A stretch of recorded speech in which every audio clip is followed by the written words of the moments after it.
Papoo, practical reviews, simple how-tos. Welcome to Papoo. This time we're going to have a look on how to update your firmware on a Nikon Z6 camera. So firstly, go to the download center, I'll put the link below, and then click on firmware. A list of available firmwares will appear. Pick the most up-to-date one. 320 is the one I'm doing in December 2020. When Nikon talks about C firmware, it's talking about camera firmware. And as you can see, it's telling you what we're going to do. And firstly, we want to check what firmware we have on the camera. So to do that, go onto the camera, scroll the way down to the setup menu, and then on the setup menu, you have to go all the way to the bottom, or just click up and you'll be at the bottom menu, and then go to firmware version. And then when you do that, click on OK, and you will see 312 is the current one installed, and lens firmware is the LF. Let's go back out of that and go back to the computer. If you scroll down the page, you'll see various options, including what we just did, how to view the camera firmware. We've already done that, so let's go down to updating the camera firmware.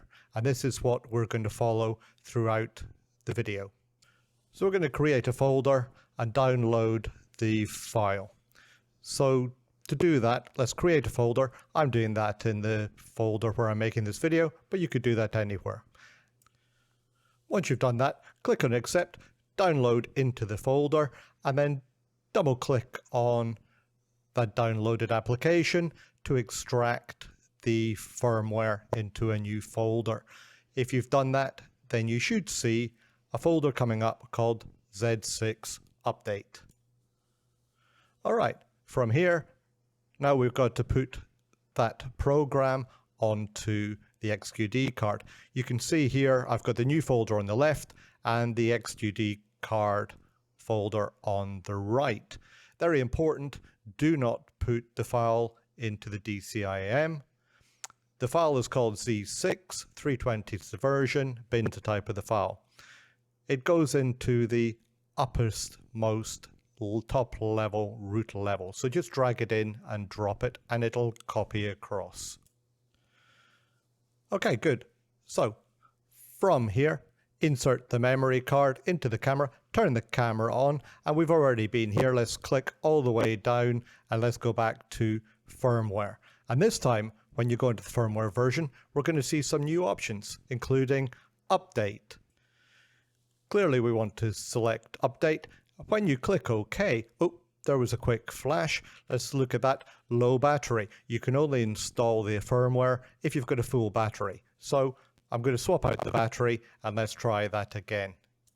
All right, so click on update. It's going to ask you, do you want to switch 312 to 320? Click yes, and it's going to update. It says it'll take several minutes. That's true. On my camera, it took over 2 minutes. So we're going to speed through that.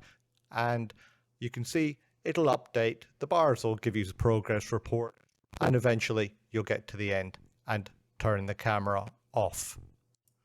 Alright, update completed, remove the card and confirm the firmware. So we just go back in and you'll see 320 is now the firmware version installed, and we can delete the firmware update file. So click on that, camera body, yes, delete, yes, and we can check camera version firmware is now 320. Easy to do. Thank you for watching. Papoo.